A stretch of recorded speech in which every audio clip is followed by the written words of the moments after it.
everybody! And we're here again with the baby M this time to help us read Mrs. Dippy's Helper. Off you go! Mrs. Dippy's Helper. Mrs. Dippy was at her kitchen sink. She was up to her elbows in soap, suds, and washing up. She had been so busy inventing that there were 2 days' worth of dishes to do. Just at that moment, a cat appeared at the kitchen window. Dent, the robot dog, sat up. Suddenly, "Buzz, Buzz," he growled as his eyes flashed red.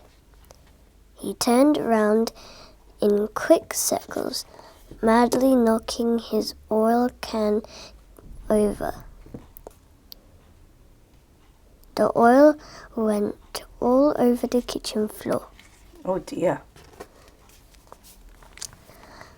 "More work," said Mrs. Dippy crossly, wiping the suds from her hands. "It's no good," murmured Mrs. Dippy.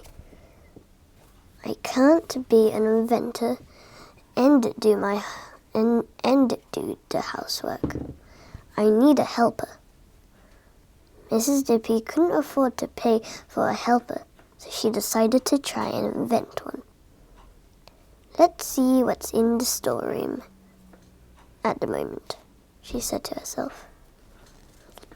In the storeroom was a whole heap of junk, with an old telephone on top. "That will be good for speaking orders into," thought Mrs. Dippy. "I can't wait to begin." So she took a pile of bits to her workshop and started to invent a robot. It was going to do all the things she didn't like doing. As she sat drawing the plans,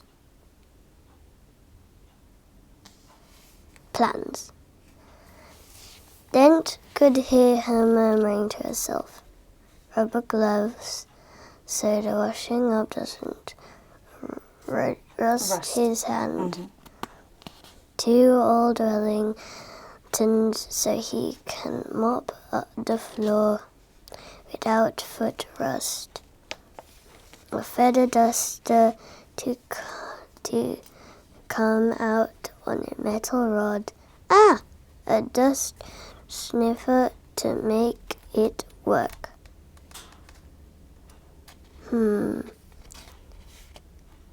Yes." When she had finished planning, she took out her tools and started to build her robot. For quite a long while she hammered and banged and welded and fiddled and screwed. The robot began to grow. It was soon time to get to work on the brain.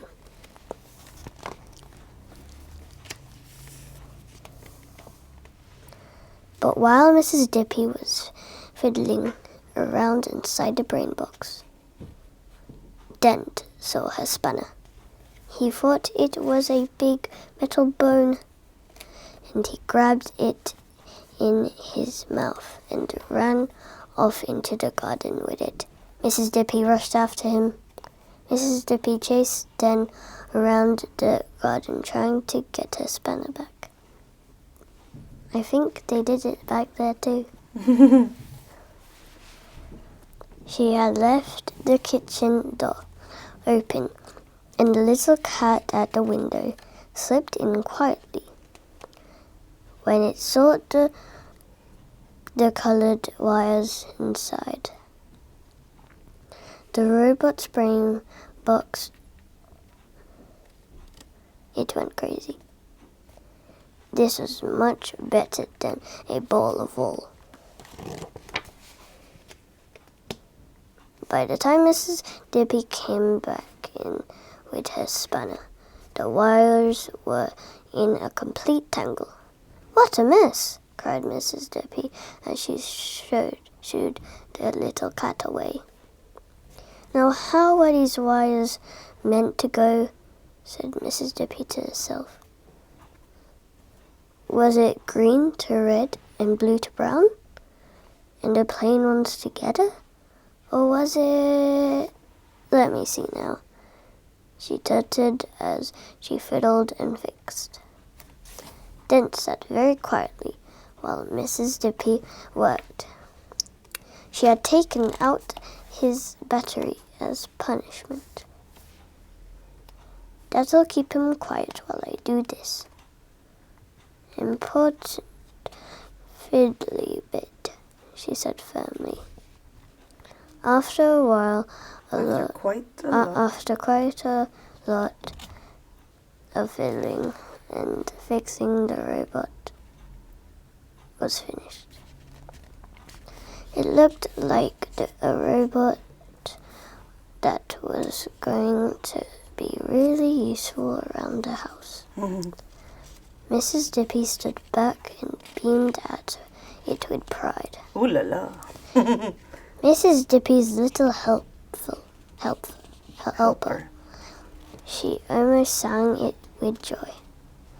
Though actually the robot was rather tall. As you're going to do so much housework, I think I'll call you Drudge. That's a nice name for a robot, isn't it, Dent? But Dent did not reply. Mrs. Dippy had still not put his battery back in. I can't wait to try you out, said Mrs. Dippy, tightening Jug's last few screws. Mrs. Dippy gave Judge his first ever jobs. Right, Judge. Do you hear me loud and clear? I want you to do 4 things. Do the dishes, wash and hang out my dirty socks, hoover the carpet, mow the lawn. Oh, and bring me a pot of tea, she added. I'm going to watch telly. The Runaway Robots is on in a few minutes. That's a film I've always wanted to see. Come on, Dent. Bring my slippers and come and lie down by the telly with me. I can use you to rest my feet on. No, those are my wellies, silly dog. I asked for my slippers. What's the matter with your ears? Just as the film was getting interesting, there was a bleep, bleep, bleep sound from Judge. Came rattling in with a tray of tea. It looked perfect.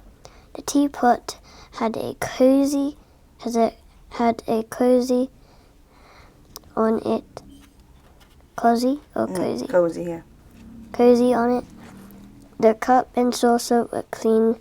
The milk was in a little jug, and the sugar was in a small bowl with a tiny spoon, with a shiny spoon. spoon. There was even a fresh dish of oil for Dent. Bliss, murmured Mrs. Dippy. This is life. Ooh. When the adverts came on, Mrs. Dippy gave Dent his dish of oil as he lapped it up. She poured herself a cup of tea. She lifted it to her lips with a smile. Yuck! Spat Mrs. Dippy. What's this? The tea tasted terrible. She fished around in the teapot with the teaspoon. Something soggy and smelly and wet came out of it. It was one of her socks. Oh no! She sighed.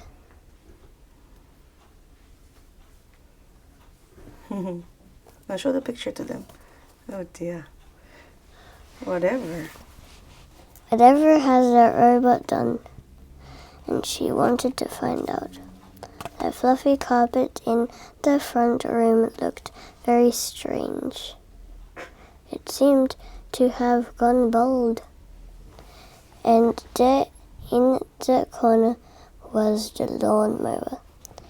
Its box was Cuttings. for cuttings was full of dusty wool. "Oh no," shrieked Mrs. Dippy. "He's mown the carpet. My best fluffy carpet is ruined. Oh dear. It will never grow back unless I invent something really clever. I should have been more careful after the cat got into his wires. I wonder what else he's gone and done." And she went out to look in the garden. What do you think happened to you? I don't know. Oh, I see the picture. I'm already guessing what's. Then maybe the socks? Oh, let's see. Oh, maybe that's why the socks went in her thing. Okay, let's see. The garden was actually looking very tidy. Ooh. The grass hadn't been mown, but it did look very neat and clean. Mm-hmm. "This looks all right," said Mrs. Dippy, looking at the lawn. Mm-hmm. "I wonder what he's done here." Yeah. Then she saw the hoover. It was standing on the edge of the lawn. "I see," she began to say. "Mow the carpet, hoover the lawn. That's back to front, isn't it? And the tea was made with my dirty sock. So that means..." "Yes, I thought so." She sighed as she looked across to the washing line. Eventually on the line was a beautiful... Everything. Everything on the line was beautifully arranged. Judge had hung it out so carefully and neatly. The things all dangled there, sparkling cleanly in the sunshine. But there were no socks, and no other kinds of laundry either. Just cups and saucers and plates, and knives and forks. "I thought so," said Mrs. Dippy. "He's hung the washing up on the washing line. Ah, well."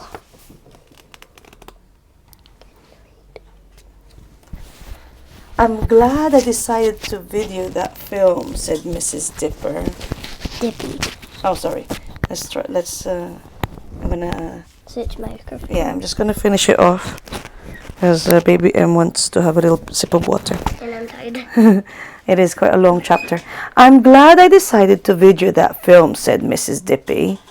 She was out in the garden with the laundry basket, unpegging the dry dishes to take back into the kitchen. After that, she had to empty the twigs and leaves out of the hoover bag and put the hoover back indoors. Then she had to throw the carpet cuttings away and think of an invention for regrowing carpets. And then there were her socks that needed saving from the teapot. Little helper indeed, she muttered crossly. Buzz, buzz. While Mrs. Dippy was busy working, Drudge had settled down in front of the telly. I say, he bleeped, isn't this sofa comfy? Ooh, I like the look of this film. Just my kind of thing. I wonder what this sock tea tastes like. Not bad. Sort of cheesy. I think I'll have a bit more. Well, this beats being in bits in a dusty old storeroom. Eh, Dent? Buzz, whizz. Dent agreed, looking out at a very busy Mrs. Dippy. What are all the things that Drudge did wrong? That's the ending question. See if you remembered the details of the story. You can always go back and pause and replay. So there you go. Hope you enjoyed that. And there's going to be one more after this. And it's called The Dippy's Car. And we'll do it next time. So it's not too long. and we can upload it straight away. It's not too boring for you lot as well. So again, thank you so much, and we'll see you again very soon. Bye bye.